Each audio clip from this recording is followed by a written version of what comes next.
Hey, David Lamb here with the Blueprint Podcast, here with Brittany Wagner. I'm certain you recognize her. She's from Last Chance U, this show that is just crazy.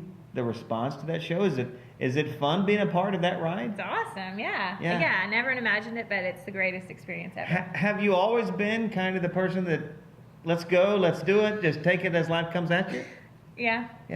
Isn't that wild? I mean, I'm a little bit of a control freak. I'm kind of OCD when it comes to just, controlling things around me. But I have always kind of been the spotlight and, the go-getter and cheerleader for everybody. Well, it's certainly paying off. That's her visit with us on the podcast. It's great stuff. Neat to meet you, but it's even neater to hear your story and your heart. So I've got 5 questions. Some of them may be a little off the beaten path, but here we go. You ready? All right, ready. All right, first of all, you've been the star of a Netflix documentary, so any documentary recommendations from you? Ooh, there's a really good one, Making of a Murderer, that's on Netflix. Yeah. And I think they're coming out with a season 2. That's what I hear. That is it's a inside look at our justice system, or lack thereof, in Wisconsin, and it's a heart-wrenching story, and your emotions will be all over the place. I mean, there's times when you think you know what's going on, and then there's times where you just want to throw your computer TV out the window because you're so frustrated. It is it's really good. That's crazy. All right, you're a bona fide star. You've got gobs of Twitter followers and fans, and researching you before your visit on the podcast, you are everywhere. Okay, so you're a star in your own right, but coolest star that you've met through to being on the show. Have you met any big stars? Or? Yeah, I've met a bunch. Okay. Two cool experiences. Last summer when we were promoting the show, we were on a media tour with Stranger Things, which was a huge show. Yeah. So I got to meet all the little kids and Winona Ryder from Stranger Things. Wow. And I actually love the little kids, and I still keep up with them. We still communicate. But the biggest star I've met is Reese Witherspoon. Wow, that's big. Big, huge. She's a huge fan of the show. She's from the South, so she loved that, and she's a sports fan. And so we actually did it. She reached out and wanted to meet me. And so we did a Skype phone call, and we talked for over an hour. Are you kidding? She's awesome, yeah. Oh my gosh. My wife is going to be jealous of that. I love Sweet Home her. Alabama, Yes, man. She I loves love her. All right. So you went from like 170 Twitter followers to you have over 49,000 now. All right. So that you had a quick rise in your popularity. Any creepy calls, tweets, emails, marriage proposals, any of that stuff? I've had over 50 marriage proposals, legit, will you marry me? Right. I can come get you and bring you to my basement. Yeah. The creepiest thing that's happened, though, is I had people drive from all over to Scuba to meet me. Oh, no. And they would be wandering around campus asking people, where's Miss Wagner's office? And people wouldn't know that they were creepy fans. And so they would, the students would be like, oh, it's in that building, in that room. No one would think about it.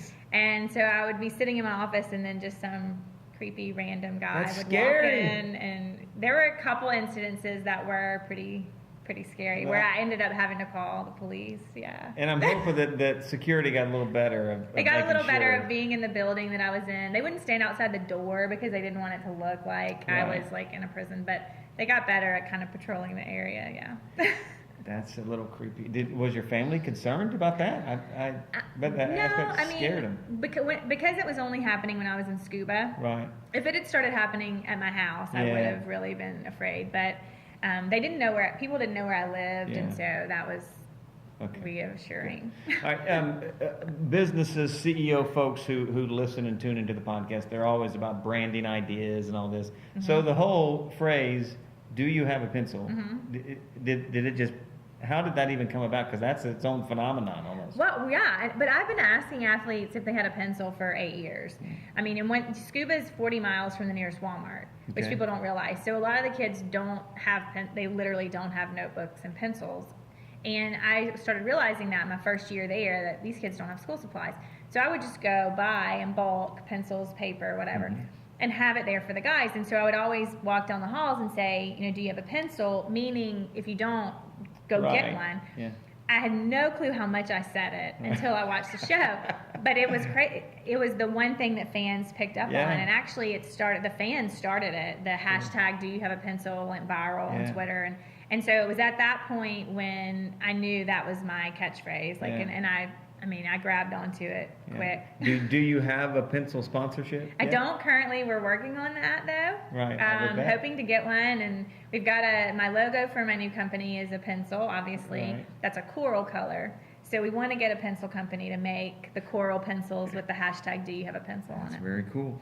You have given tons of media interviews. I mean, you're everywhere. Tips on putting your best foot forward when the lights come on. I think you just have to be yourself. I think if you plan out what you're going to say and practice and I don't even sometimes like getting the questions ahead of time because I think then you start to, it gets in your head and it's canned and it's not genuine and people want genuine. They do. And so I think you just have to be yourself. And if you're, if you mess up or you don't, say something the right way, then you got to go with it. And you also got to be able to laugh at yourself and kind of make fun of yourself a little at times, I think. Keep it light. And you do a good job of that. All right, final question. So what would you say is your life motto? What mantra do you just live by? Gosh, I don't know that I have one mantra that I live by. Something recently though that has stuck with me. There's a quote, I think Eisenhower said it first, but there's an author, Brené Brown, who I've read all of her books and I'm a huge fan of her. And in one of her Daring Greatly, her book, she has a quote that says, basically, if you're not in the arena, if you're not sweating the sweat, bleeding the blood, then I don't need your feedback. Yeah. And I think that's really important when you're trying to run a company or you're trying to launch a new business or you're just trying to be yourself and be really good at something. If you take the feedback of all the people around you who think they have a right to give you an opinion, and now with social media, everyone thinks they have a right to give you an opinion. If you let it soak in, it will ruin you. I mean, it will ruin your own genuine feelings and passions and ideas because you start doubting yourself. Yeah. And so I really started kind of repeating that to myself when people would criticize me or think that something wasn't going to work. In my mind, I would think, if you're not in my arena, I don't need your feedback. And I love that quote, and I think it's a really important thing to remember. The title of that book, that just makes me think of you. I mean, Daring Greatly. That's the life you're leading. You're had this great opportunity and just doing so much with it. The quote you're talking about is one of my absolute favorites, and it's from Teddy Roosevelt, and it's called "It's Not the Critic That Counts." It is an amazing. That passage is incredible, and you're right. Yeah, from the sidelines, it's easy to cast stones, but unless you've got the sweat, the blood, the tears, don't tell me how to live my life. Yeah, right. I think it's such an important message. Yeah, it's awesome. Your podcast is so much fun. Don't miss it. That's coming up this Monday.